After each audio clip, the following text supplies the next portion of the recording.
Festival. I'm Jessica Kinniston. I pretty much know everybody in the group, which is great to see all y'all's faces. I'm on the New Orleans Poetry Festival board and really honored to be a part of it since the beginning. And it's been fun to have it virtual this year. Before we get started, we want to thank our major sponsors, especially the New Orleans Jazz and Heritage Foundation and the Academy of American Poets, who have helped us keep this year's fest free and open to all. Glad to see you at this event and hope you've been to others, and we'll continue to go to more throughout the rest of April. I can't believe April's gone by so fast. All you have to do to attend is go to nolapoetry.com, check out the calendar and click on an event. And you can watch either on Facebook Live or here on Zoom. So welcome, glad to have you. And now I will pass it over to Lisa Passold, just down the way. Hi, have I been unmuted? Is all good? You're good. Good to go. Thank you so much, Jessica, and thank you, Bill, and huge thanks also to Megan for really being the engines for the New Orleans Poetry Festival. I'm so happy to be part of the board, and it's been really exciting working on this for the month of April. And I agree, April has gone by in this crazy blur of Zoom meetings, and this is this half Zoom meeting, and welcome to my back porch. Also, really excited tonight to be reading with some other fantastic writers and performers, as you've been seeing all this month. Tonight, we've got Charles Claudel Garrett First, we have Carolyn Hembry, Donald Lewis Jr., and Diana Shortez. And I'm Lisa Passold, and I'm really honored to be reading with these people. And tonight we've got primary sources, where we're looking at historic voices from New Orleans and Louisiana, and we're responding to these voices. So let's listen to some history.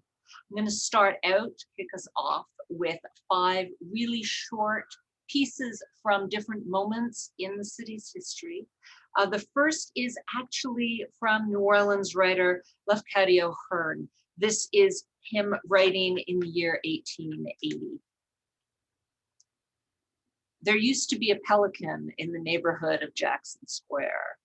We used to attach considerable interest to that bird, but the bird simply went the way of all flesh. For an aged man who haunts the passage de Saint-Antoine declares that he sees its ghost sometimes of clear nights, perched on the head of General Jackson. He knows it is a ghost because the stars shine through it.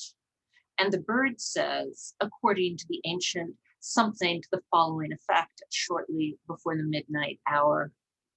I was a symbol. I am still a symbol in my ghostliness. I betoken the old-fashioned life of the pelican state that is passing away. I represent the quaintness that is dying out and the antiquated thing that shall soon become as ghostly as myself. The old city is becoming Americanized, and I am glad that I am dead. I think it has to be said that New Orleans has been declared dead even more often than Mark Twain. The next piece, I'm going to go back to 1721. This is Pierre-François Xavier de Charlevoix.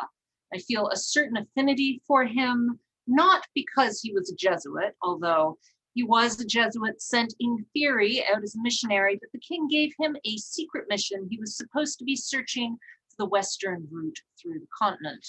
However, the French king was broke, so he did not give Pierre-François Xavier de Charlevoix very much money. He only had 2 canoes, 8 companions, and some gimracks that he was supposed to attempt to trade with people. So this is Pierre-François arriving in New Orleans in 1721. He's a contemporary of Bienville, also from Quebec, coming down here, the founder of New Orleans. Pierre-François writes, I am at length arrived in the famous city which they have called La Nouvelle Orléans. Those who have given it this name thought that Orleans was of the feminine gender, but what signifies that? Custom has established it, and that is above the rules of grammar. Concerning the present state of New Orleans, the truest idea that you can form of it is to represent to yourself 200 persons that are sent to build a city and who are encamped on the side of a great river, where they have thought of nothing but to shelter themselves from the injuries of the air. Monsieur de Paget, whom I have still the honor to accompany here, has just now showed me one of his drawings. It is very fine and very regular, but it will not be so easy to execute as it was to trace on paper. And he was right, Monsieur de Paget's plan was not actually that easy to execute. I'm going to skip ahead in time. We're back in the 19th century for this. This is 1865, and it's a poem by Henri Louis Arré, and it's from this fantastic book that came out just recently. It's Afro-Creole poetry, originally published in French in New Orleans newspapers, and it's radical Civil War era poems by free people of color in New Orleans. And this is called Ignorance. I'm going to read you one stanza in French and then a few in English. C'est le mal de l'humanité, c'est le ver rongeur qui l'épuise, ce qui tout le temps la maîtrise et muselle la liberté.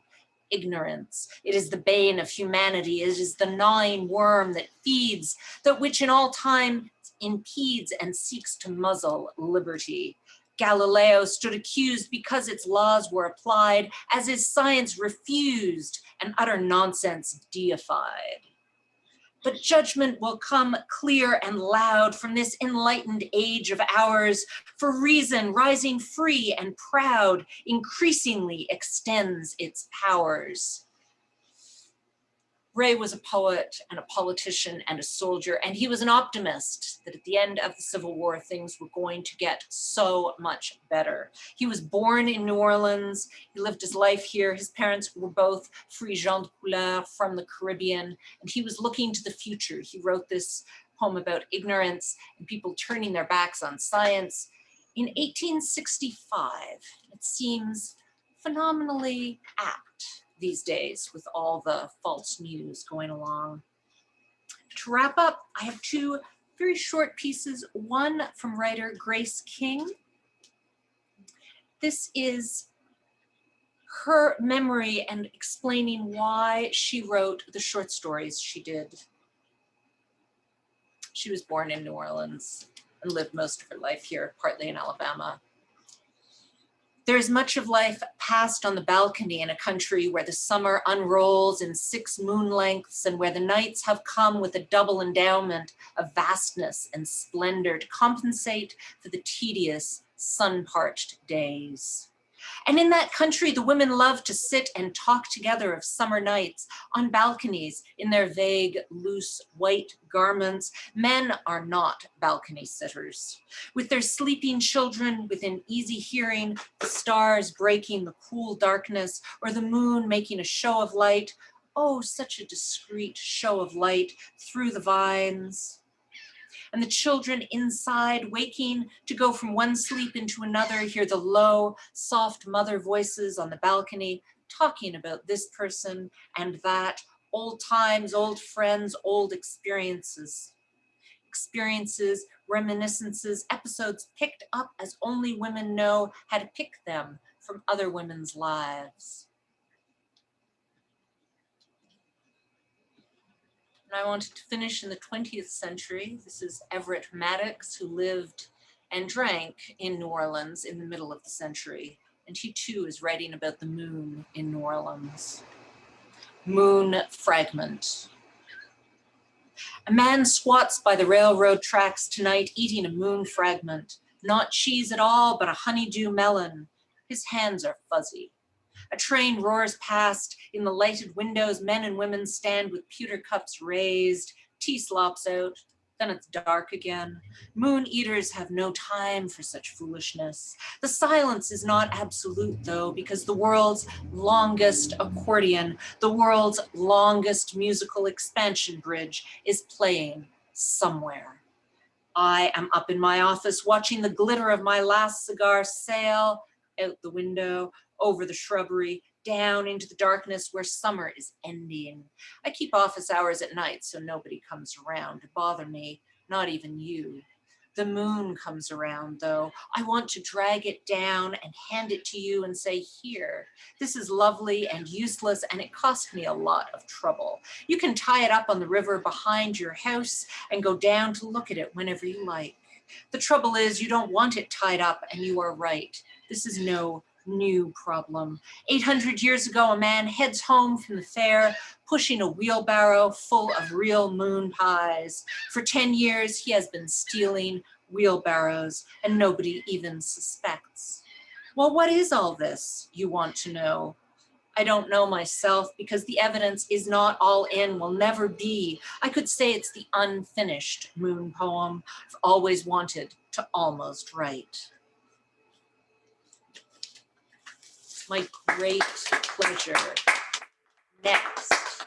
Thank you, live people here. It's so weird to have this Zoom live, it's really cool.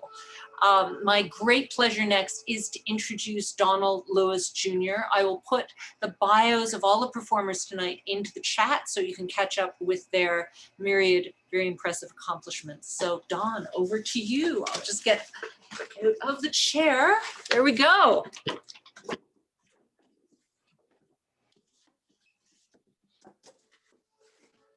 Hello, everyone. Thank you for the Poetry Institution to put on this wonderful event. I look forward to its proliferation. Exciting to hear the works without commercial intervention, as it were. Artists talking about things they want to talk about. What a novel idea. Any event, here we go. This is from New Orleans literature, 200 years of New Orleans literature. Hamilton Basso. 1904, 1964.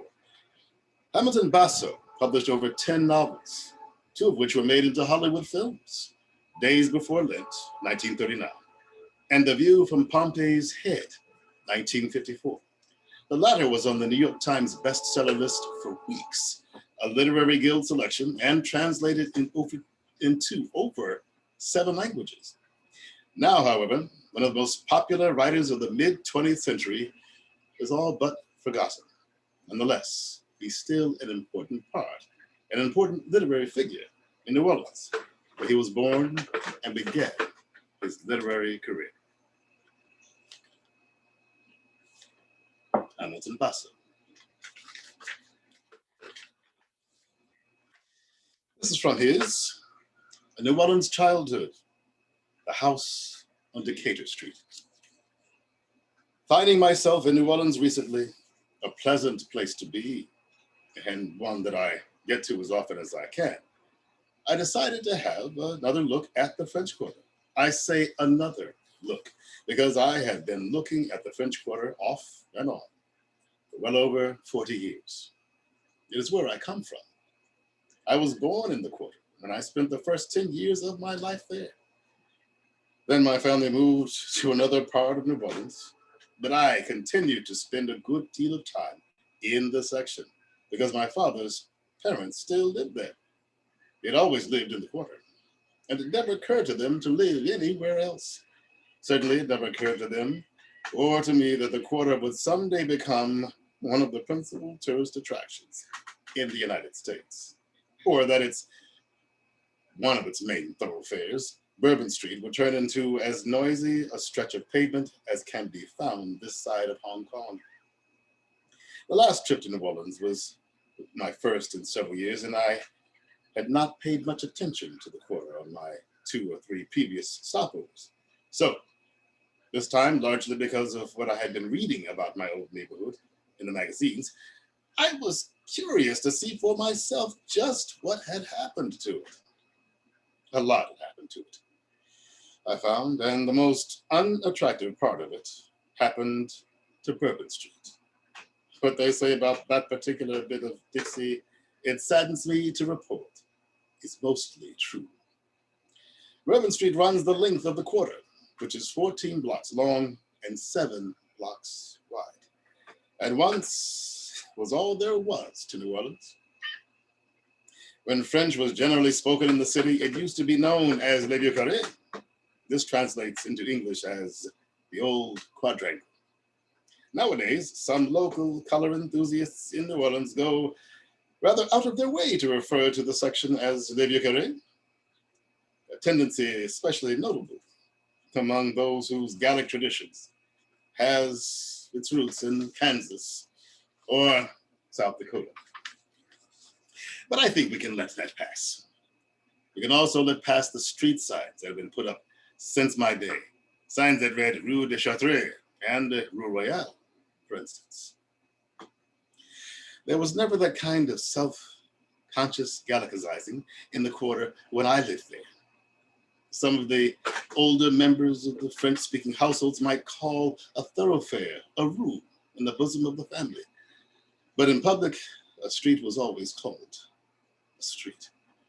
My suspicion is that if any of these worthies had walked forth one morning in their alpaca coats and bombazine dresses and seen their streets labeled rues, they would have concluded, not without testiness, that those American latecomers in the city administration were trying to have some ill-mannered fun at their expense. Many tourists think it is amusing that a convivial street like Bourbon should have the same name as a whiskey. I must say I managed to keep from being bowled over by the coincidence. And a lot of them appear to be under the impression that the street was named after the beverage. The facts are otherwise. The street arrived first. The whiskey made its appearance in Bourbon County, Kentucky, a state that I would not want to offend. God knows. But the truth of the matter is that hardly anybody ventured into it before 1750. And the whiskey really didn't start flowing until a couple of decades later. Bourbon Street was in business long before that. It was one of the first streets laid out in New Orleans, back around 1718, and it was christened in honor of the Royal House of France. The street we lived on during my childhood was Decatur Street, named after Stephen Decatur, the naval hero, which is parallel to Bourbon, and 3 blocks from it. We lived between Barrack Street, which was called that because it was where the French troops had their barracks, and Hospital Street, now Governor Nichols Street, on which the first hospital in New Orleans had stood. We were only 2 blocks from the Mississippi River, which was half a mile wide here, and we were even closer to the United States Mint. There was naturally a kind of wonder attached to the river where ships from all over the world mingled with our little ferry boats, and old men fished for catfish in the sun. The austere gray mint was still in operations during my childhood. And as soon as I was able to take in the fact that money was coined there, I regarded it with awe. Pennies were the coins I knew most about in those days. They bore the very Grecian profile of an Indian in a war bonnet, on the band of which was inscribed the word liberty. And in the matter of wealth, my imagination never went further than there. I used to have a dream in which I would light upon a small cachet of pennies, blazing like the sun, and through the dream, it frequently repeated itself. I was always too overcome by my find to count up how much it amounted to. About 20 cents, I would guess. I stopped having that dream before we moved away from the quarter, but even now, when I'm given pennies and change, I go through them, hoping for an Indian head. Bourbon Street had nothing that could compete with the river or the mint, and my immediate neighborhood was much more entertaining in my eyes. Besides, Bourbon Street was then pretty much a residential street. Not that streets in the quarter were completely residential then or ever, while Decatur Street was given over to shopkeepers. My father's father was one of these, at least to begin with. He had opened a store on Decatur Street in the early 1880s, and in time he prospered sufficiently to branch out into what would nowadays be called a small industry. Somewhere around 1890, he bought a few machines and he set up a shoe factory behind the store. It was a modest operation during my childhood, employing no more than 6 men, 2 of them cobblers who made shoes to order. But when the workmen were bustling amidst a complicated arrangement of wearing belts and spinning wheels, I found the factory just as impressive as many years later as I was to find Willow Run. The building was quite large enough to house the store, the factory, and all of us besides. Built during the Spanish occupation of New Orleans, or shortly thereafter, it was L-shaped, consisted of 3 stories and an attic, and had the customary wrought iron balconies, simple ones compared to some of the other ones in the quarter, and the customary courtyard in the rear. My grandparents lived on the floor above the store and the factory. My parents and I lived on the floor above that. There were 6 rooms on each floor, and the living quarters were reached by a stairway spiraling up from a door that gave onto the street. The ascending curves were contained in a high, shadowy well, whose walls, I remember, were always damp. I've forgotten how many steps there were, but our quarters seemed a long way up. While I was still quite young, my grandfather roofed the courtyard over with a glass skylight to provide more space for the factory. But I can recall how the courtyard looked before then, with my grandmother's flower garden, a pair of scraggly banana trees, and a jagged line of broken bottles cemented onto the top of the rear wall, which was about 15 feet high. This was the quarter's way of burglar proofing, and there were a few courtyards that were not similarly protected. The glass fragments on our wall always seemed rather ominous to me, telling of the danger that lurked in the outside world. But when the sun shone on them, brought out their colors, brown and green and guarded in blue, I thought they were very beautiful. The impression they made must have gone deep, for I've never since seen a stained glass window, even in Notre Dame, without being reminded of them. Apart from the broken bottles, what I remember best about the courtyard is one of its tenants, an alligator who lived in it for a time. We always had rather curious pets in our family, and the alligator was one of them. He was present, and he was a present. My grandfather had a close friend who grew rice in the lower part of Louisiana, not far from the Gulf of Mexico, and he used to keep us supplied with the bounty of that part of the country. Sacks of fresh oysters, braces of wild duck, railbirds, an occasional sea turtle, and, somewhere along the line, the alligator. A kind man, he thought the creature might amuse me. I thought so too, when I first heard he was coming, but that was pure ignorance. I had a lot to learn about alligators. My mother tells me that ours was a relatively small specimen, only 3 feet long, but to me, he seemed enormous. I didn't like his looks, much either. And for me, he took on the role of the enemy in our midst. We had 4 other pets at the time. A parrot, who was a splendid conversationalist and could sing part of a march. 2 canaries and a bright South American bird, given us by a sea captain we knew. I'd heard tales about the cruel appetite of alligators, and I began to fear for the birds, particularly the parrot, a special friend of mine.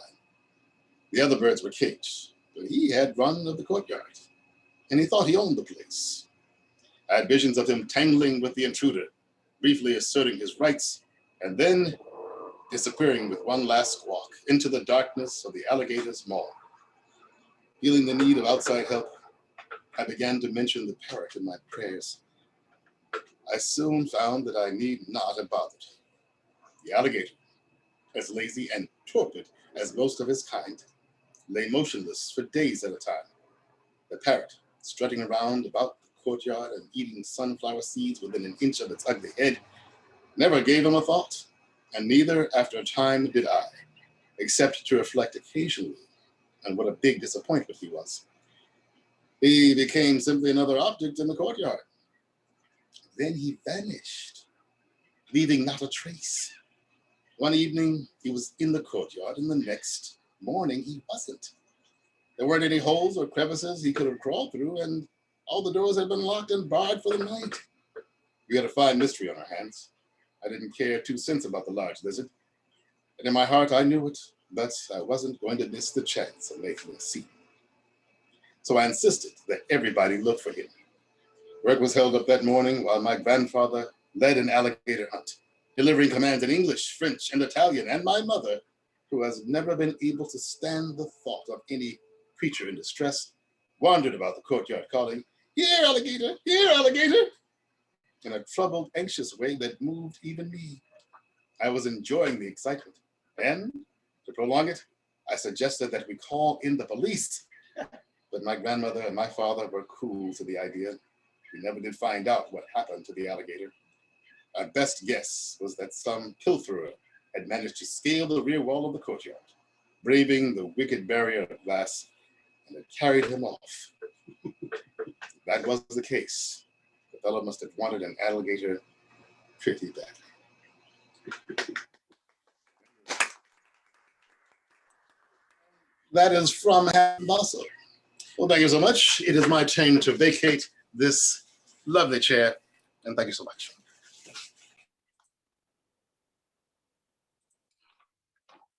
Thank you, Donald. I'm up next. My name's Carolyn Hembry, and I will be sharing my screen.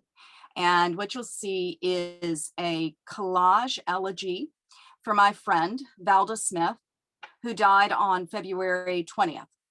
The primary text is a 10-minute excerpt from an interview with her that I conducted with her about her life in New Orleans.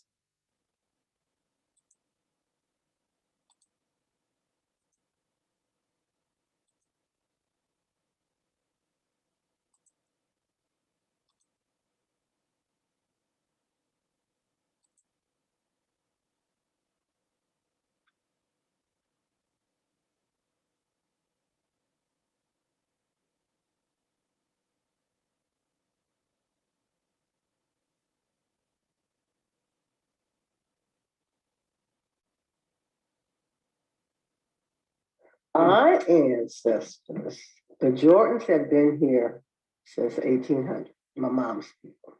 They were from Western Europe and French and Western Africa. My dad's people were from Martinique, or an island near Martinique. But there was a lot of problems in New Orleans like then, so they moved to St. Martinville, which is up the country. But they eventually came back to New Orleans. They were free. I mean, but yes, somebody was a slave, but somebody jumped the fence. Our genealogy is on my cousin's restaurant. You ever heard of Little Dizzy's? My mother grew up on St. Anne, like they say, in Tromé. That's where she grew up. My daddy grew up in basically the same area. But see, they took it to the next level with the color. As you got older, in my daddy's time, if you were darker than that, you couldn't get in a party. The brown bag test. And so what happened was when people got tired of that in the 60s and we found out who we really were, say, bump all of that, this is when they started mixing the light skin and the black. And that's why people teach their kids you're not better than anybody and there's nobody better than you. But I was born by a midwife on Laperouse Street. The story goes, I wouldn't stop crying, so they gave me a teaspoon of whiskey and I slept for 3 days. They thought I was dead. But anyway, so my mother and daddy bought a house on Benefit Street in Sugar Hill. 1926 Benefit Street. Till the age of 13, I lived there. And it was a pretty good life. I was a child, I enjoyed it. Walked to school every day. I went to Epiphany, which was a Catholic school, and walked home if weather permitted. It was like 14 blocks a day. This is my house. This is Miss Collada's house. That's the white folks. Then Julie was my best friend. Her mom and dad owned the cleaners on Gerard Street. So they were like, they had money. Then when you came out of my aunt's house, you walked, and that was my uncle's house. It was a lot that was given to him, I guess, from my grandfather. He built his house right there. And then you go around the corner, it was my grandmother, her house with my aunt who lived with her. And then one of my mother's sisters and her kids lived in the same house with my grandmother. When I had to move away from there, that hurt. I cried because I did not want to lose my friends and my family. And that's when they went to Pontchartrain Park, the first Black subdivision ever built in Louisiana. And I went to prep, which made it a lot easier because once I got to high school, I had new friends. When you go down Press Drive behind the Walmart, those houses were for white folks. They were called Gentilly Woods. After they built Gentilly Woods, the black contractor came up with, he was gonna build this black subdivision with brick homes for blacks. You had people with money. My mom and them had no money. I mean, they had, but they don't have no bank accounts. You know what I'm saying? They could pay the rent. I mean, the house note. You know what the house note was in 1962? $118 a month. And my ex-teacher, who was a coach at my high school, who lived behind me, you pay all that money and you eat oatmeal for dinner. You know, like after you bought the house, you can't afford to eat no food. Pontchartrain Park was the place. They had a contest every month and put signs on the best lawns. We knew not to walk on grass. I will not walk on grass now. What about when you go back there? What do you say now? I don't like it. Since Katrina, it flooded. Okay. Yes, it did. It's just so different. This is my thing with New Orleans, and it will always be, where are all the people? They didn't come back. I have cousins that didn't come back. Pontchartrain Park was beautiful. I used to stand at the bus stop in the morning, looking at that golf course and those trees. They were beautiful. We sold it right before Katrina. You know, to evacuate invest because we lived in the park. Virgie and I went to back to our old neighborhood by my uncle's house with his 10 children. I remember that night, my uncle opened that door and it was blinding rain, wind, lightning. I was like, that's enough. They had to get my daddy out because he didn't want to leave. And the National Guard had to get his behind in the boat. For Camille, it was 1969. We were living in the park. I guess I was 19 or 20. My daddy didn't want to leave, so I stayed with my daddy. My daddy drank a fifth of liquor and went to sleep, and I was by myself. But Camille, Mississippi got it. They took us for a ride to Mississippi. People died having hurricane parties. It was awful. That was the first time I'd ever seen what a hurricane could do like that. We were uptown when Katrina happened on 1635 6th Street. And this was a Saturday. They were still talking hurricane, but I was like, girl, I'm not worried. You know, I hopped on the street car, went to the casino. They were calling me at the casino. What are you doing at the casino? I said, well, I came to the casino. That thing took up the whole Gulf of Mexico. When I saw Negan giving his pitch and my pastor at the time, and when they said the Catholic churches weren't having mass, I was like, oh, it must be pandemic. Yeah, I said, we'll be back, you know, Monday. I said, just bring outfit for the weekend. So when we finally got to Atlanta, it was like 10 o'clock at night, and we left 5 o'clock in the morning. So when we got up the next morning, we said, we dodged the bullet. Okay. Then Karima calls us to tell us about the levees. So that was the most horrible time of my life. I used to just cry. I cried. This is not my home. I said, I want to go back home, you know. So it took me for a long time to look at the sky and say, well, just the same sky here that it is in the wall. It's like, is she gonna be? And I used to sit down and say, I don't have to go to school. I don't have to go back to teach. I had done that for 20-something years.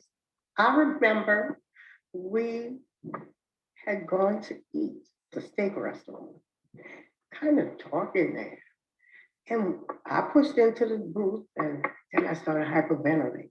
And I was like, move, I gotta get up. And they were like, what is wrong with you? Everything was closing in on me. And I was like, I wrote letters to FEMA. I called FEMA. They told us to tell us what made me do all of that. They didn't do one thing. I got nothing. So all of the monies that we had saved went to buy medicine for me. And we lived there for 2.5 years. When we came back 2008, December. Somebody gave me for Christmas a little card from Walmart or somewhere. I think I had $25. I got the job and I was working. That's how we got to these apartments. And I tell you, when I moved into that apartment, I was keeping the twins. I would walk in there, no furniture, and say, thank you, Lord, I got my home. Do you hope your grandkids stay in Louisiana or New Orleans? No. I hope they stay for college after that thing go where they want, but they're not staying for college. But you know what? And being young men, oh my God. Viola Davis did a thing last night on VH1 about Eric Garner.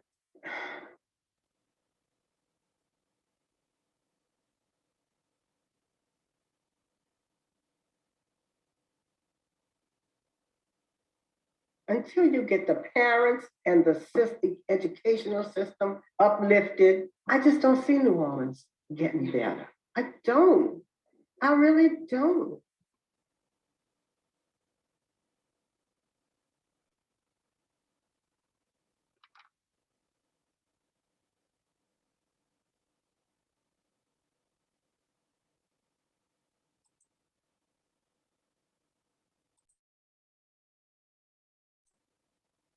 Thank you.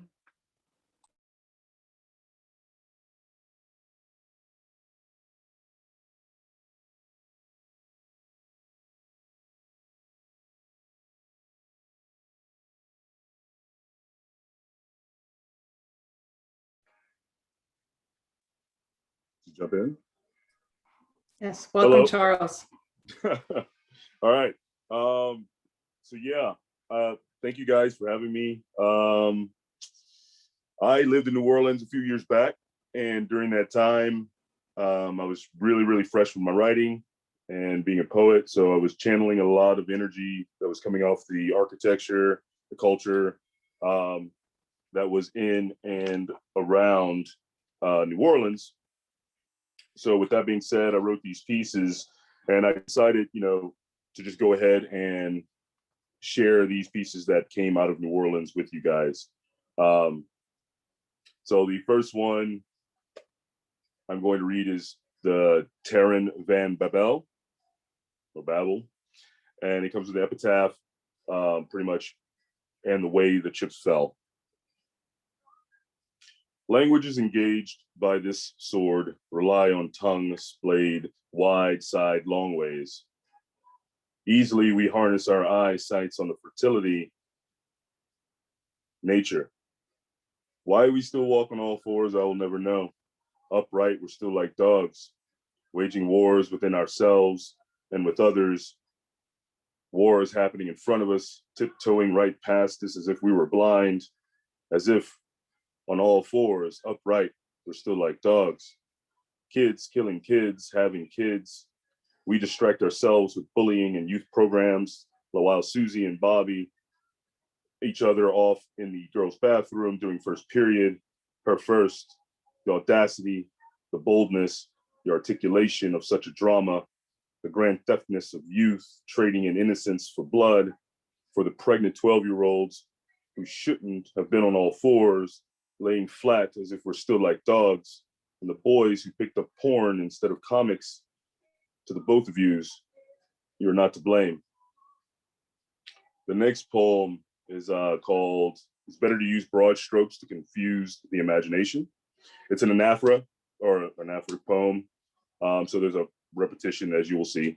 It's better to use broad strokes to confuse the imagination, better to wreck on the broad side of the ocean, better to fade over the lightness of the air, better to be justified for survival in concrete where mad dogs are colorblind, better to be the graciousness with missing fingerprints than to be missing fingers. Better to expect folks to lead, better to tie the shoes of a blind man's with Velcro laces, better to ride incessantly by the hair of the skinny tooth, better to be the proletariat, better to line the pockets of those you'll never see, better to always question, better to be a skeptic, better to be curious, even better to be quiet. The next piece, and of course, I'm not going to give too much introduction to these pieces. I'm just going to let them stand on their own. They're old enough now. We were bones once. Underneath rocks wait for layered gravity to wade through fingers. The pebble tips on that unfriendly shore, Victoria Beach. 12 packed years of dancing standstill history when youth was as frothy as any heavy brew. We lay tanned like leather hide in my pants, clinging like static made from your electric tongue, salt from the water staining my skin. The gulls make truth to soaring as if flying backwards, calm as the sweaty palms crest in stagnant air, our drinking of time as if the empty cans were our signature to our own great escape. The dark can dance here, the sand spotted, the dancing whitewash made for glazing lesions on the body of souls, the sky saluted by vehicle beings I will never know, layers boned along the earth, providing support, spindle-thighed sky made for walking it bright, freeing every ease by the notion of dancing. The next little ditty we got here.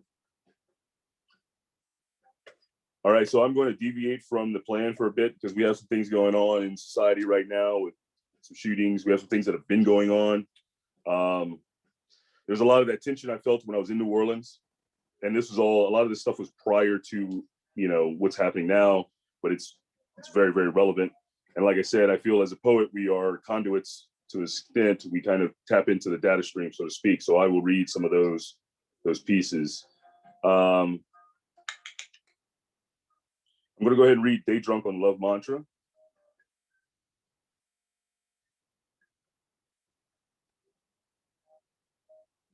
Just give me a second here. During the fall, the leaves make beautiful exits. Nature and wind clarinate a color change to brown, dead muckness, to the fine ears of some autumn rush of the human race. From the tunnel frame of my bedroom veranda, the storm strolls in from the north. Sunshine workers pulse about, a collective understanding to stray from the rain. Beauty as beautiful as brandy mocking ice in a rocks glass. It's time for another.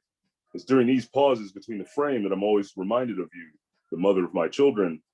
Between sand and pond stone, filtering searing into afterthoughts. Oh, how the wood burns, Miss Thomas. Oh, how the wood burns.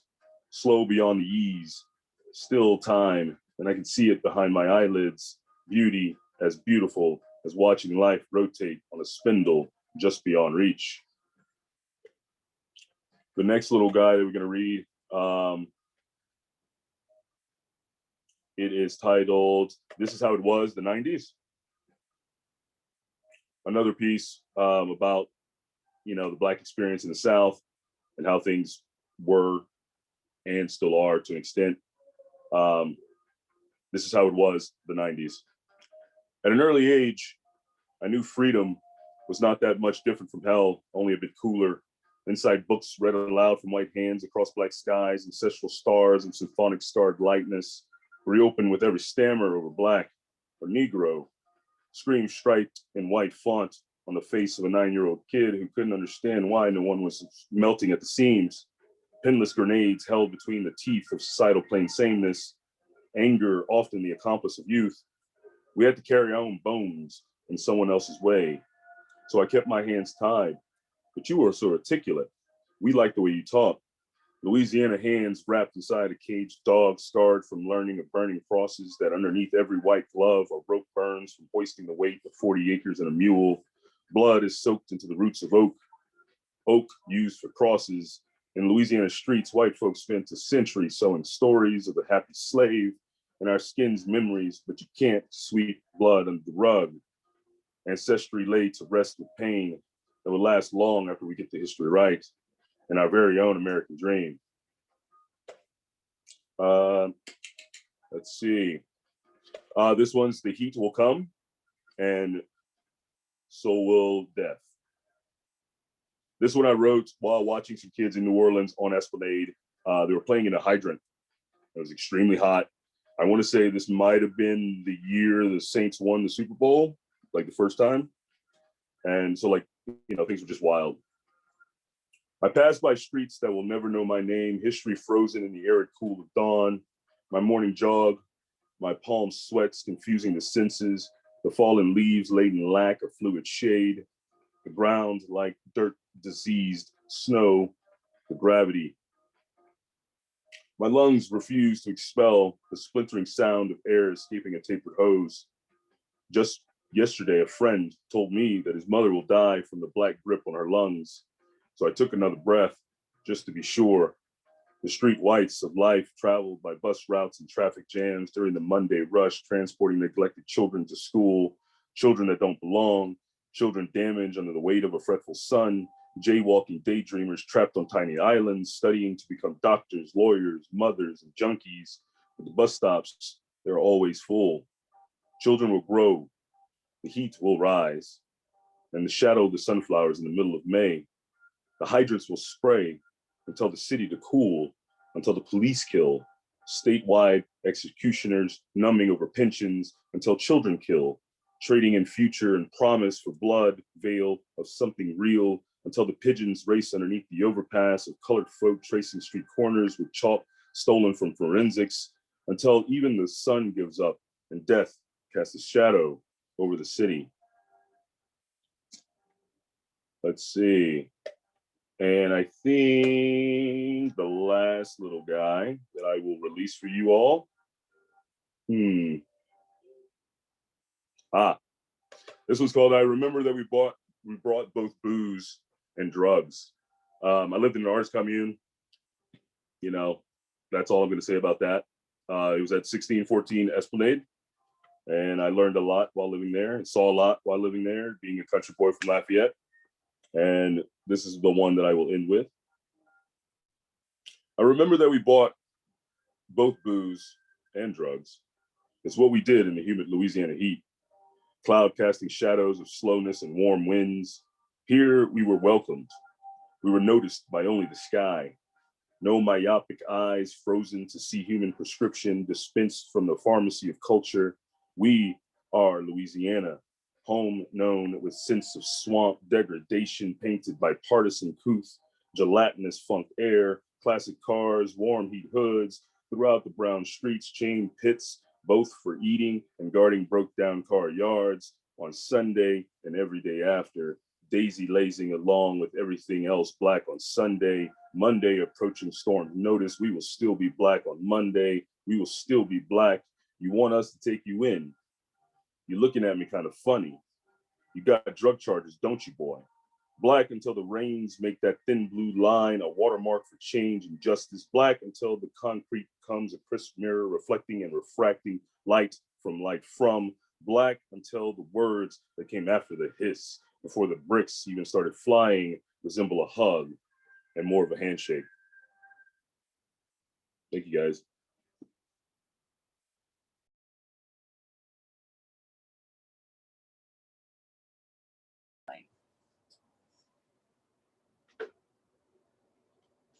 Greetings. While in my time, it may not have been considered customary for a woman to address an audience unannounced, I do not suppose that I have ever been a woman considered to be too terribly tied to custom. Allow me to introduce myself. I am the Baroness Micaela Leonarda Antonia Almonasteri Rojas.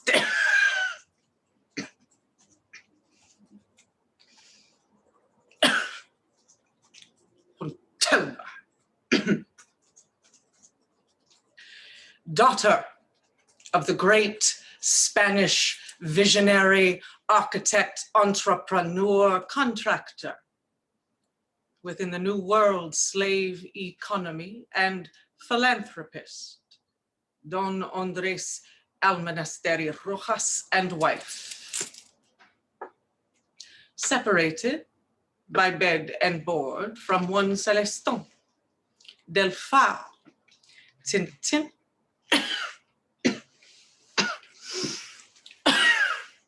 De Pontelba. Yes, it is true.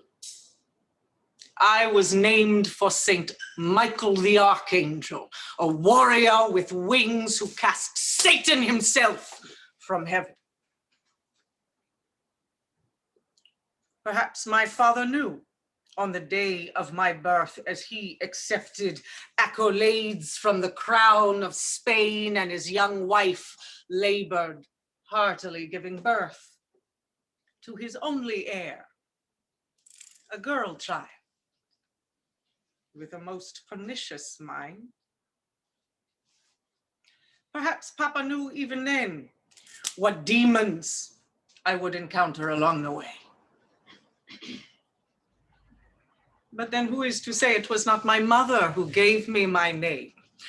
For being born a woman in 1795, an heiress on either side of the great Atlantic divide was sure to find her soul's worth little more than the weight of the silks, satins, and lace that her body bore.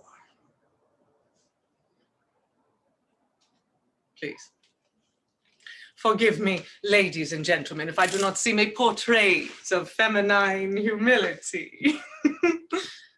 For me and my fair city, pride has often been a matter of survival. Our twisted social constructs have not ever seemed for me a practical possibility.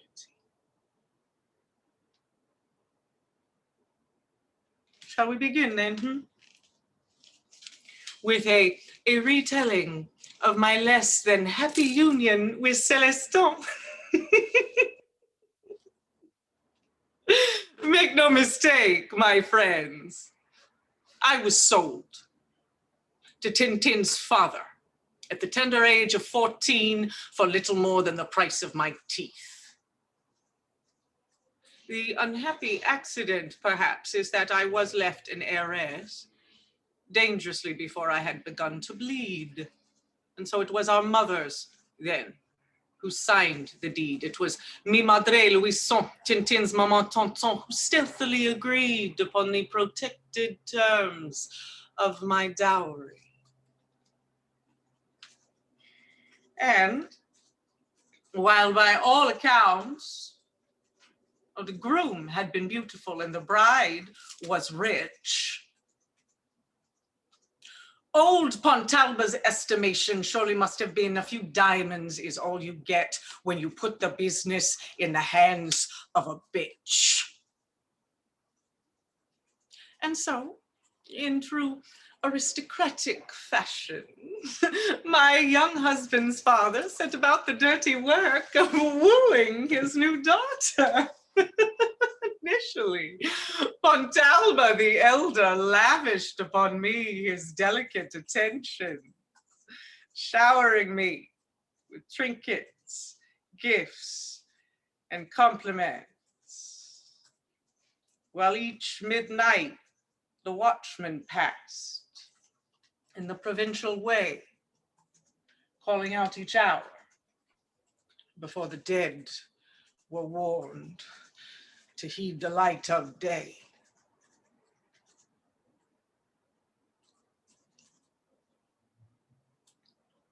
How can I begin to explain the cunning way in which old Pontalba forced me to sign my name? Oh, I did indeed concede repeatedly, granting my new father leave to do as he pleased, releasing to him the remainder of my monies and heretofore protected property. Shall I tell you in grave detail of the many tortures and torments which I endured at the hands of a most wicked master whose country castle came equipped with iron gates, which when secured left me longing to live within the steel bars of the mighty Bastille? do I need to speak? Of the maniacal manipulation, forced confinement, isolation, and starvation, which proved a most successful tactic toward the extortion of a young French and Spanish Creole lady's fortune. Yes, I know that what you have come to hear is how it was I managed to steer clear of not one, not two, not three, but 4 silver bullets intended to put me to death, but which instead I live with here, lodged painfully within my chest. The truth is, I raised only my left hand in defense and watched as 2 iron balls pierced my chest. I witnessed my left fingers fly across the room. Untimely torn from me, they took with them a finely cut diamond wedding ring. And only then was it that my heart began to sing. For now I knew there would be proof, and bloody. Some court, somewhere, would be forced to concede. If in a foreign land, at least there could be men with such little dignity who would at last allow me to divorce myself from misery.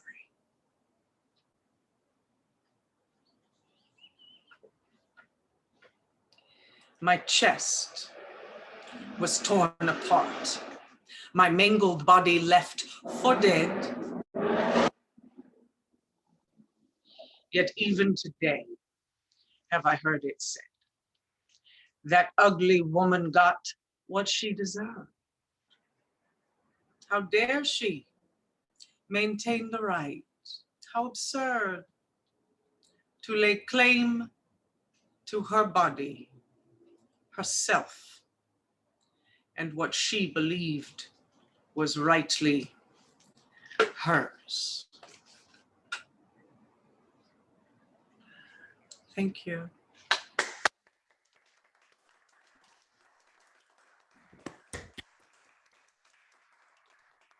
Wow. What a night. What a night. So many different types of work here. Thank you all. It is 8:02. So we're wrapping up. If anybody has any pressing questions, please put it in the chat. I'd be happy to pose them over the next few minutes. Otherwise, I'd like to draw your attention to what we've got going on tomorrow. So tomorrow, April 23rd, 6 p.m., we have Prose Poetics, writers on the line between prose and poem. Laura Goldstein, Roan Shavers, Bronwyn Tate, Rosebud Benoni, John Beer. Tomorrow at 6 o'clock, same deal, Zoom, 6 p.m. Central Time, that is. On Zoom, Saturday, we've got Nightboat book reading at 2, Lit Bomb coming up at 4, and then, gosh, so much good stuff. Dada Hit Parade that night. So tons of stuff coming up. Please, please, please join us again. And yeah, just what a night. I see so much coming in here on the chat. Everyone was wonderful. So much wonderful work and different types of work and different types of experiences, but they all worked really well together. So thank you again. Thanks to Lisa Passold for sharing her house and her space and navigating all of that. And I hope you all have a great night. I'll go have a drink and some dinner and see you all again tomorrow at 6 o'clock. All right. Thank you very much. Happy Thursday. Bye.